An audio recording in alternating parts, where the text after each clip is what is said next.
Hi students, welcome to my YouTube channel money sir classes. ఈ వీడియోలో మార్చి 19వ తారీఖుకి సంబంధించినటువంటి current అఫైర్స్ని అయితే డిస్కస్ చేద్దాం. ఆల్రెడీ ఇంతకు ముందే మనకి 16, 17, 18 3 రోజులు కరెంట్ అఫైర్స్ అయితే అప్లోడ్ చేసేసాను. చూడని వాళ్ళు అది చూసి ఇక్కడికైతే రండి. ఓకే, మార్చి 19 చూడండి. ఫస్ట్ బిట్టు, ఉత్తర కొరియా పార్లమెంట్ ఎన్నికల్లో ఎవరు విజయం సాధించారు? ఉత్తర కొరియా పార్లమెంట్ ఎన్నికల్లో ఎవరు విజయం సాధించారు అంటే కిమ్ జోంగ్ ఉన్ అంటారు. ఎవరు? కిమ్ జోంగ్ ఉన్ అనమాట. ఉత్తర కొరియా పార్లమెంటరీ ఎన్నికల్లో ఆ దేశ నియంత కిమ్ జోన్, అదవుతుందా, కిమ్ జోంగ్ అనమాట. పూర్తి పేరు అయితే కిమ్ జోంగ్ ఉన్ తిరుగులేని మెజారిటీతో గెలిచారు. ఆయన సారథ్యంలోని వర్కర్స్ పార్టీ ఆఫ్ కొరియా దాని మిత్రపక్షాలు కలిసి జరిగిన ఎన్నికల్లో అన్ని సీట్లలోనూ ఏకంగా 99.93% ఓట్లను సాధించారు. దేశంలో కేవలం 0.07% మంది ప్రజలు అభ్యర్థులకు వ్యతిరేకంగా ఓట్లేశారు. అదవుతుందా చూడండి, 99.93% ఓట్లను అయితే ఆయన సాధించాడు. ఆయన ఒక నియంత. ఇక్కడ విషయం ఏంటి అంటే ఆపోజిట్ ఎవరు పోటీ చేయరు, వాళ్ళే పోటీ చేసుకుంటారు. అదవుతుందా, ప్రజలు ఏం చేయాలి తెలుసా? నచ్చిందా నచ్చలేదని ఓటేయాలి. నచ్చింది అని చెప్పి ఎంతమంది వేశారు? 99. నచ్చలేదు అని చెప్పి వీళ్ళు వేశారు. అదవుతుందా, ఇక్కడ ఓటింగ్ అనేది ఆయన నియంత. పొరపాటున ఆయనకి తక్కువ వచ్చినా ఇప్పుడు ఇది కూడా ఎందుకు తక్కువ వచ్చిందని కూడా గొడవ చేస్తాడు ఆయన. అదవుతుందా, ఈ కిమ్ జోంగ్ ఉన్ అనే వ్యక్తి మామూలు వ్యక్తి కాదు. ఆయన ఒక నియంత. అడ్డొస్తే చంపటాలేనమాట, ఎవరినైనా చంపటాలే ఉంటుంది. ఓకే, నెక్స్ట్ దాని తర్వాత చూడండి, 2, దేశంలో స్టార్టప్ల సంఖ్య ఎంతకు చేరుకుంది? చూడండి, సేమ్ ఇదే model bit last time NTPC ప్రిలిమ్స్లో ఇచ్చాడు, స్టార్టప్స్ మీదే ఇచ్చాడు. అదవుతుందా, మళ్ళీ ఇప్పుడు మనకు వచ్చింది చూడండి, దేశంలో స్టార్టప్, అదవుతుందా, స్టార్టప్ అంటే అంకుర సంస్థలు అంటారు, సంఖ్య ఎంతకు చేరుకుంది అంటే 2.12 అనమాట, 2.12 లక్షలకు చేరుకుంది. భారతదేశంలో గుర్తింపు పొందిన స్టార్టప్ల సంఖ్య 2.12 లక్షలు దాటింది. వాటిలో 1,00,000కు పైగా స్టార్టప్లలో కనీసం ఒక మహిళా డైరెక్టర్ ఉండడం విశేషం. చూడండి, మహిళలు కూడా స్టార్టప్స్లో ఉన్నారు. 2026 జనవరి 31 నాటికి మొత్తం 2,12,283 స్టార్టప్లు అధికారికంగా గుర్తించబడ్డాయి. మరి భారతదేశంలో అత్యధిక స్టార్టప్లు ఉన్న రాష్ట్రం ఏది అంటే మహారాష్ట్ర. ఆవిష్కరణ, వ్యవస్థాపకత మరియు పెట్టుబడులను ప్రోత్సహించే లక్ష్యంతో 2016 జనవరి 16, గుర్తుపెట్టుకోండి, 2016 జనవరి 16న స్టార్టప్ ఇండియా కార్యక్రమాన్ని ప్రారంభించారు. చాలా ఇంపార్టెంట్. స్టార్టప్ ఇండియా కార్యక్రమం 2016 జనవరి 16న స్టార్ట్ అయింది. అదవుతుందా, ఏది? ఈ అంకుర సంస్థల కోసం. నెక్స్ట్ చూడండి, 3, వార్తల్లో నిలిచిన కేష్ము దేవి, ఇంపార్టెంట్, వార్తల్లో నిలిచిన కేష్ము దేవి ఏ దేశానికి చెందినది అంటే ఇరాన్ అనమాట. అదవుతుందా, ఇక్కడ దేవి కాదు, యాక్చువల్గా దీవి అనబడాలి. ఓకే, ఐలాండ్ అనమాట. ఓకే, కేష్ము దీవి ఏ దేశానికి చెందిందంటే ఇరాన్ దేశానికి చెందింది. చూడండి, బందర్ అబ్బాస్ పోర్ట్ ఇరాన్లో ఉంటుంది. బందర్ అబ్బాస్ పోర్ట్ నగరానికి 22 కిలోమీటర్ల దూరంలో ఉన్న కేష్మ్ ఇరాన్ నౌకాశక్తికి వేదికగా ఉంటుంది. దాని పేరు కేష్మ్ అనమాట, కేష్మ్ ఐలాండ్ అంటారు. ఓకే, ఈ నౌకాశక్తికి, ఇరాన్ నౌకాశక్తికి బలం అనమాట. దీని ద్వారానే హర్మూజ్లో నౌకలను ఇరాన్ అడ్డుకోగలుగుతుంది. చూడండి, ఈరోజు తూర్పు ఆసియా దేశాలలో ఈ ఆయిల్ యొక్క కొరత ఎందుకు ఉంది అంటే ఈ హర్మూజ్ జలసంధిలో అన్నిటినీ ఇరాన్ ఆపేసింది అనమాట. అటు నుండి రావాల్సినటువంటి ఈ గ్యాస్ మొత్తాన్ని ఆపేసింది అనమాట. అందుకే ఈ గ్యాస్ కావాలి. ఈ హర్మూజ్ జలసంధి ఆల్రెడీ నేను నా వీడియోస్లో, పాత వీడియోస్లో చాలాసార్లు చెప్పా, హర్మూజ్ అని. అదవుతుందా, ఈ ప్రాంతంలోనే ఇరాన్ భూగర్భంలో క్షిపణుల కోటను నిర్మించుకుందంట. చూడండి, ఈ కేష్ము లోపల భూగర్భంలో అండర్ గ్రౌండ్లో క్షిపణుల కోట కూడా నిర్మించుకుందంట ఇరాన్. ఓకే, ఇది ఇరాన్ దేశానికి ఆయుధ పట్టుగానే కాకుండా అద్భుత పర్యాటక కేంద్రంగానూ ఉంటుంది. అదవుతుందా, చూడండి, ఇది వాళ్ళకి ఆయుధ పట్టే ప్లస్ పర్యాటక కేంద్రంగా కూడా ఉంటుంది అనమాట. గల్ఫ్లోనే అతి పెద్దది ఇవి. చూడండి, గల్ఫ్ దేశాలు అంటాం కదా మనం, ఆ గల్ఫ్ దేశాలన్నింటిలో అతి పెద్దది ఏది అంటే కేష్ము 1445 చదరపు కిలోమీటర్లు ఉంటుంది. ఈ దీవిలోని డీశాలినేషన్ ప్లాంట్ అంటారు. డీశాలినేషన్ ప్లాంట్పై అమెరికా దాడి చేసింది. దీంతో 30 గ్రామాలకు నీటి సరఫరా నిలిచిపోయింది. మనకి ఎందుకు వార్తల్లో వచ్చింది ఇప్పుడు? ఈ డీశాలినేషన్ ప్లాంట్పై అమెరికా దాడి చేసిందంట. దీంతో 30 గ్రామాలకు నీటి సరఫరా అనేది ఆగిపోయిందంట. అందుకే వార్తల్లో నిలిచింది. ఓకే, నెక్స్ట్ చూడండి, 4, ప్రపంచంలో అతిపెద్ద మెట్రో నెట్వర్క్లలో భారతదేశం ఎన్నో స్థానంలో నిలిచింది అంటే 3వ స్థానం. చాలా ఇంపార్టెంట్ బిట్ ఇది. ప్రపంచంలో అతిపెద్ద మెట్రో నెట్వర్క్లో భారతదేశం ఎన్నో స్థానంలో నిలిచింది? 3వ స్థానం. 1143 కిలోమీటర్లకు పైగా నెట్వర్క్ లైన్లతో భారతదేశం ప్రపంచంలో 3వ అతిపెద్ద మెట్రో నెట్వర్క్గా అవతరించింది. చూడండి, మన దేశంలో ఈ మెట్రో నెట్వర్క్ లైన్ పొడవెంత మొత్తం 1143 ఉంటుందండి. అదవుతుందా? 11,000 కిలోమీటర్ల మెట్రో నెట్వర్క్తో చైనా మొదటి స్థానంలో ఉంది. చూడండి, చైనాలో 11,000 అంట, ఇండియాలో 1100 అంట. చూడండి ఎంత డిఫరెన్స్ ఉందో చూసుకోండి వాళ్ళకి. మనకి అదవుతుందా? మొదటి స్థానంలో 1400 కిలోమీటర్ల మెట్రో నెట్వర్క్తో యుఎస్ఏ 2వ స్థానంలో ఉన్నాయి. అదవుతుందా? సో ఇండియా, అమెరికా కొంచెం దగ్గరగానే ఉన్నాయి, చైనా ఎవరికి అందనంత ఎత్తులో ఉందన్నమాట. ఓకే, ప్రస్తుతం దేశంలో 29 నగరాల్లో, మన దేశంలో 29 నగరాల్లో వేగవంతమైన విస్తరణ పట్టణ రవాణాలను అనుసంధానిస్తుంది. ఏది? ఈ మెట్రో అనేది 29 నగరాల్లో ఉందంట. ఓకే, నెక్స్ట్ దాని తర్వాత చూడండి 5. వినియోగదారులకు, కన్సూమర్స్ అంటాం మనం. అదవుతుందా? వినియోగదారులకు న్యాయంలో ఏ రాష్ట్రం మొదటి ర్యాంకును సంపాదించింది అంటే ఆంధ్రప్రదేశ్ అంట. ఏ రాష్ట్రం? ఆంధ్రప్రదేశ్. ఎవరికి? వినియోగదారులకు న్యాయం అందించడం అన్నమాట. ఓకే, వినియోగదారుల వివాద పరిష్కార కమిషన్ల ద్వారా వినియోగదారులకు న్యాయం అందించడంలో దేశంలోని 19 పెద్ద రాష్ట్రాలలో ఆంధ్రప్రదేశ్ తొలి స్థానంలో నిలిచింది. వినియోగదారుల వివాదాలను పరిష్కరించే కమిషన్ల ద్వారా వినియోగదారులకు న్యాయం అందించడం అనమాట. చూడండి, వినియోగదారులకు న్యాయం అందించడానికి కమిషన్ ఉంటుంది. దాన్ని ఏమని పిలుస్తారు తెలుసా? వివాద పరిష్కార కమిషన్ అంటారు. అదోనా? అలా ఎక్కువ మందికి న్యాయం అందించినటువంటి 19 పెద్ద రాష్ట్రాలలో ఆంధ్రప్రదేశ్ తొలి స్థానంలో ఉందంట. ఇందుకు సంబంధించిన ఇండియా జస్టిస్ రిపోర్ట్ 2025ను సుప్రీంకోర్టు మాజీ న్యాయమూర్తి జస్టిస్ సంజయ్ కిషన్ కౌల్ విడుదల చేశారు. ఒక రిపోర్ట్ వచ్చిందంట. ఆ రిపోర్ట్ పేరేంటి?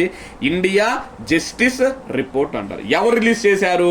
సుప్రీంకోర్టు మాజీ న్యాయమూర్తి జస్టిస్ సంజయ్ కిషన్ కౌల్ విడుదల చేశారు. ఓకే, ఈ విభాగంలో ఆంధ్రప్రదేశ్ మొత్తం 10 మార్కులకు గాను 6.28 మార్కులు సాధించి తొలి ర్యాంకు సొంతం చేసుకుంది. ఫస్ట్ ప్లేస్లో ఆంధ్రప్రదేశ్.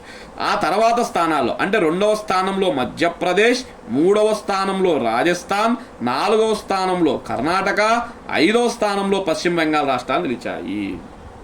నెక్స్ట్ తెలంగాణ 2.2 మార్కులతో చివరి స్థానానికి 19వ స్థానానికి పరిమితమయ్యింది. వినియోగదారుల వివాదాల పరిష్కార కమిషన్ల పనితీరు ఆధారంగా ఇలా ర్యాంకులు ప్రకటించడం ఇదే తొలిసారి. చూడండి, వినియోగదారులకు న్యాయం మీద ఇంతవరకు ఎప్పుడు రాలేదంట. ఇదే ఫస్ట్ టైం ఆ నివేదికనైతే ఇచ్చారంట. నెక్స్ట్, ఏ రాష్ట్ర అసెంబ్లీ మత స్వేచ్ఛా బిల్లు 2026ను ఆమోదించింది? Very very important bit. చూడండి, ఇంతకుముందు ఛత్తీస్గఢ్ కూడా ఇలాగే చెప్పాను. అదవుతుందా? ఇప్పుడు కొత్తది అనమాట ఇది. మహారాష్ట్ర. ఏ రాష్ట్ర అసెంబ్లీ మత స్వేచ్ఛా బిల్లు 2026ను ఆమోదించింది అంటే మహారాష్ట్ర అంటారు. ఏంటిది? మహారాష్ట్ర. చూడండి, బలవంతపు మత మార్పిడులను అరికట్టడానికి మహారాష్ట్ర మత స్వేచ్ఛా బిల్లు 2026ను ఆమోదించింది.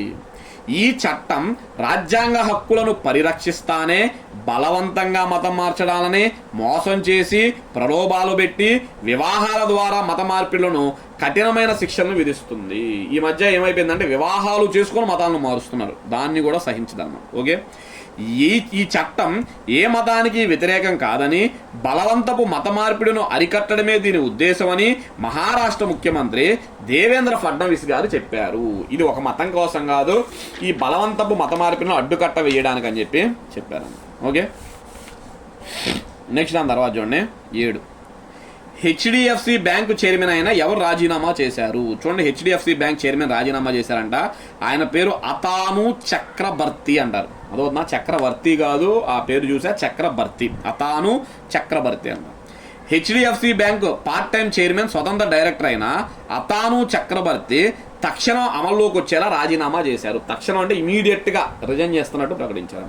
ఓకే, దీనితో కేకే మిస్త్రీ అనే వ్యక్తి పేరు ఇది. దీనితో కేకే మిస్త్రీని మధ్యంతర పార్ట్ టైం చైర్మన్గా బ్యాంకు నియమించింది. పార్ట్ టైం చైర్మన్గా ఈయన వచ్చాడంట.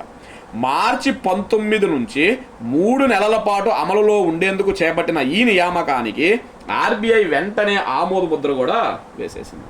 అదవుతుందా? నెక్స్ట్ 3 నెలలే ఉంటాడండి. హెచ్డిఎఫ్సి అంటే ఏంటి? హెచ్డిఎఫ్సి అంటే హౌసింగ్ డెవలప్మెంట్ ఫైనాన్స్ కార్పొరేషన్ అంటారు. 1994లో ఏర్పడింది.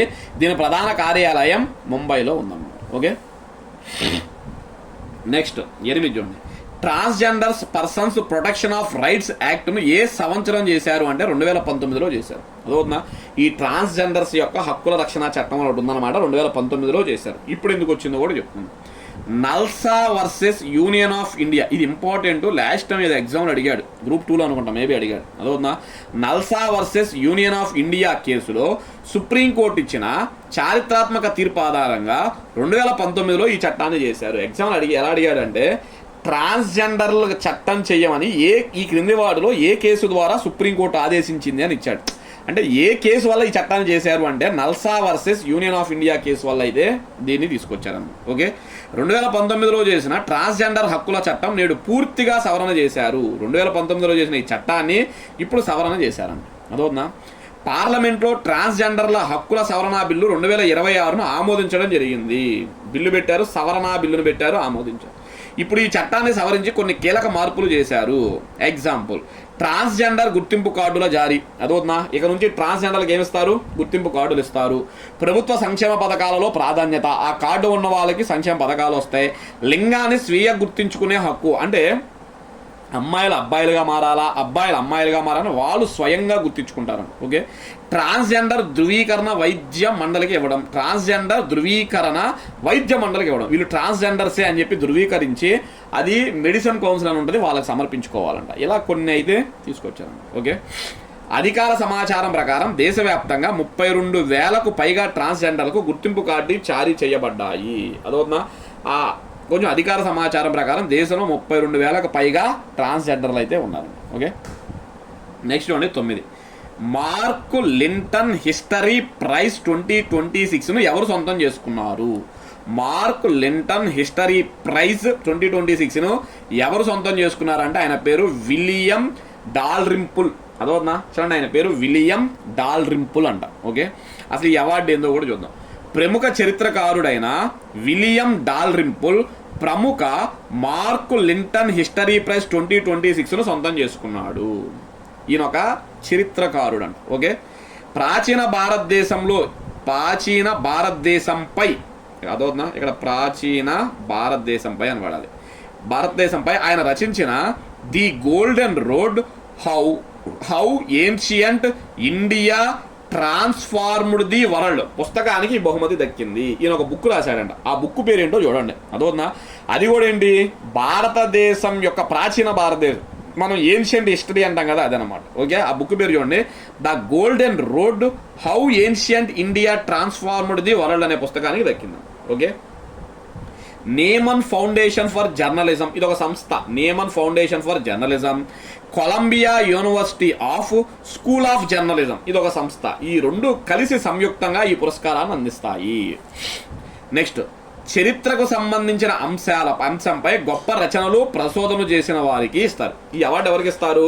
చరిత్రకు సంబంధించినపై పరిశోధనలు రచనలు చేసిన వారికి. ఈ బహుమతితో పాటు 10,000 అమెరికన్ డాలర్లు, సుమారు 9,28,709 రూపాయలు ప్రైజ్ మనీని కూడా అందిస్తారు. ఓకే, నెక్స్ట్ ఆ తర్వాత చూడండి 10. దక్షిణ కోస్తా రైల్వే యొక్క ప్రధాన కార్యాలయం ఏది? చూడండి, మనకి దక్షిణ కోస్తా రైల్వే యొక్క ప్రధాన కార్యాలయాన్ని విశాఖపట్నంలో ఏర్పాటు చేశారు. అదవుతుందా? ఇది ఇంకా పనులు జరుగుతూనే ఉన్నాయి, పూర్తి స్థాయిలో అయితే అవ్వలేదు, గుర్తుపెట్టుకుని. మళ్ళీ ఎందుకు వార్తల్లో వచ్చింది? దక్షిణ కోస్తా రైల్వే జోన్ ప్రధాన కార్యాలయ భవన నిర్మాణాలు కొనసాగుతున్నాయని. అదవుతుందా? ఇంకా ప్రధాన కార్యాలయాన్ని కొనసాగుతున్నాయని, అవి పూర్తయ్యేంత వరకు విఎంఆర్డిఏకు చెందిన ది డెక్ భవనంలో దాని కార్యకలాపాలు తాత్కాలిక ప్రాతిపదికన నిర్వహించడానికి ఒప్పందం చేసుకున్నట్లు రైల్వే శాఖ మంత్రి అశ్విన్ వైష్ణవ్ తెలిపారు. అదవుతుందా? చూడండి, దక్షిణ కోస్తా రైల్వే జోన్ లేదు, అంటే ప్రధాన కార్యాలయం లేదు. ఆ ప్రధాన కార్యాలయం నిర్మించే వరకు ది డెక్ అనే భవనమే వాళ్ళ ప్రధాన కార్యాలయం అని చెప్పారు. అసలు ది డెక్ అనేది ఎవరిది? విఎంఆర్డిఏ వాళ్ళదంట. సో ఇప్పుడు దక్షిణ కోస్తా రైల్వే యొక్క ప్రధాన కార్యాలయం ది డెక్, గుర్తుపెట్టుకోండి. ప్రస్తుతమేది ఎప్పటి వరకు? ఈ ప్రధాన కార్యాలయం అయ్యే వరకు. అసలు విఎంఆర్డిఏ అంటే ఏంటి? విఎంఆర్డిఏ అంటే Visakhapatnam metropolitan regional development authority అంటారు. Visakhapatnam metropolitan regional development authority అంటారు. దక్షిణ కోస్తా రైల్వే ప్రధాన కార్యాలయం ఏర్పాటుకు ఆంధ్రప్రదేశ్ ప్రభుత్వం 2024 ఆగస్టులో విశాఖపట్నంలోని ముసర్లోవా, చూడండి ఆ ప్రాంతం పేరు ముసర్లోవా అంటారు, అదోనా ముసర్లోవా ఆ ప్రాంతం పేరులో 52.2 ఎకరాల భూమిని కేటాయించింది. చూడండి, ఏది ప్రధాన కార్యాలయం కోసం 52 ఎకరాలు కేటాయించిందని. ఓకే, కొత్త రైల్వే జోన్కు 2025 జనవరిలో శంకుస్థాపన జరిగింది. లాస్ట్ ఇయర్ జనవరిలో శంకుస్థాపన కూడా జరిగింది. కొత్త రైల్వే జోన్ ప్రధాన కార్యాలయం ఏర్పాటు కోసం కేంద్రం 108.68 కోట్లు కేటాయించింది. మొత్తం ఇది పూర్తి అయ్యేటప్పటికి 106 కోట్లు పట్టిద్ది అని చెప్పింది అనమాట. ఓకే, నెక్స్ట్ దీని కోసం కేంద్రం 2025-26 బడ్జెట్లో 55 కోట్లు కేటాయించింది. చూడండి, మొత్తం ఎంత అయిద్దని చెప్పింది. మొన్న బడ్జెట్లో 55 కోట్లు అయితే దీనికి కేటాయించారు. ఓకే, నెక్స్ట్ చూడండి, లాస్ట్ బిట్ అనమాట 11. ఓకే, ప్రపంచ స్థాయి శ్రీ గురు తేగ్ బహదూర్ విశ్వవిద్యాలయం. చూడండి, గురు తేజ్ కాదు, గురు తేగ్ అనే ఉంది, అదవుతుందా? ప్రపంచ స్థాయి శ్రీ గురు తేగ్ బహదూర్ విశ్వవిద్యాలయం ఏ రాష్ట్రంలో ఏర్పాటు కాబోతుంది అంటే పంజాబ్ రాష్ట్రంలో ఏర్పాటు కాబోతుంది. ఎక్కడ? పంజాబ్ రాష్ట్రంలో ఈ యూనివర్సిటీని ప్రపంచ స్థాయి యూనివర్సిటీగా ఏర్పాటు చేయబోతుంది. పంజాబ్ రాష్ట్ర శాసనసభ శ్రీ గురు తేగ్ బహదూర్ ప్రపంచ స్థాయి విశ్వవిద్యాలయం బిల్లు 2026ను ఏకగ్రీవంగా ఆమోదించింది. బిల్లు వచ్చేసింది. సో రాబోయే రోజుల్లో వచ్చేస్తుంది. ఇక ఈ కొత్త విశ్వవిద్యాలయం శ్రీ ఆనందపూర్ సాహిబ్లో స్థాపించబడుతుంది. ఏ ప్రాంతంలో? ఆనందపూర్ సాహిబ్ అనే ప్రాంతంలో ఏర్పాటు చేయాలి. 3 ఏళ్లలో ప్రతిపాదిత మొత్తం 3 ఏళ్లలో నిర్మించబోతున్నారు. 300 కోట్లుగా నిర్ణయించారు. 3 ఏళ్లలో 300 కోట్లతో దీన్ని నిర్మించబోతున్నారు. ప్రస్తుత బడ్జెట్లో 20 కోట్ల ప్రారంభ కేటాయింపును దీనికి కేటాయించారు. చూడండి, మొత్తం ఒకేసారి ఎవరు 300 కోట్లు టోటల్ బడ్జెట్. ఈ బడ్జెట్లో ఎన్ని కోట్లు ఇచ్చారు? 20 కోట్లు. నెక్స్ట్ బడ్జెట్లో ఇంకొంచెం, ఆ చివరి బడ్జెట్లో ఇంకొంచెం, అలా అయితే ఇస్తారు. ఓకే, ఇవి స్టూడెంట్స్ మనకి ప్రధానంగా 19వ తారీఖుకి సంబంధించినటువంటి కరెంట్ అఫైర్స్. ఆల్మోస్ట్ ఇంకా 1 day 2 days తప్ప అన్నీ కవర్ అయితే చేసేసాయి. ఇంకా మీరు రాసుకుంటారా, చదువుకుంటారా లేదనేది మీ ఇష్టం. నేను మాత్రం ఒక లైక్ అడుగుతున్నాను మిమ్మల్ని అంతే. లైక్ చేయండి. Thank you.